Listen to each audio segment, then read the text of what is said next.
विजयनगर में सोमनाथ नाम का एक साधारण व्यक्ति रहता था। उसके बारे में मशहूर था कि जिस दिन वो किसी से मिल ले उस व्यक्ति का काम बिगड़ ही जाता है। धीरे धीरे लोग उसे अशुभ आदमी कहने लगे। कोई उसे बात नहीं करता, कोई रास्ता भी बदल लेता। एक दिन ये बात महाराज कृष्णदेव राय तक पहुंची। उसी दिन दरबार में एक मंत्री की हार हो गई, एक सौदा टूट गया और राजकोष को नुकसान हुआ। राजा को लगा, आज सुबह मैंने इसी सोमनाथ को महल के द्वार पर देखा था। राजा क्रोधित हो उठे। उन्होंने आदेश दिया, इस अशुभ व्यक्ति को तुरंत बंदी बना लिया जाए। सोमनाथ को कारागार में डाल दिया गया। अगले दिन उसे राज्य से निकालने की तैयारी होने लगी। यह समाचार तेनालीराम तक पहुंचा।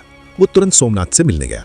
सोमनाथ रोते हुए बोला, मैंने तो किसी का बुरा नहीं किया, फिर मुझे दंड क्यों? तेनालीराम मुस्कुराए और बोले, डरो मत, कल दरबार में बस वही कहना जो मैं बताऊं।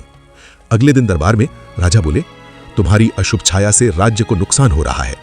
सोमनाथ ने हाथ जोड़कर कहा, महाराज, यदि मैं अशुभ हूं तो मुझसे पहले आपको स्वयं को दंड देना चाहिए। पूरा दरबार सन्न रह गया। राजा गुस्से से बोले, यह कैसी मूर्खता है? सोमनाथ बोला, महाराज, आज सुबह सबसे पहले मैंने आपका चेहरा देखा और उसी के बाद मुझे राज्य से निकालने का आदेश मिला। यदि अशुभता चेहरा देखने से आती है तो आप मुझसे अधिक अशुभ हुए। दरबार में खामोशी छा गई।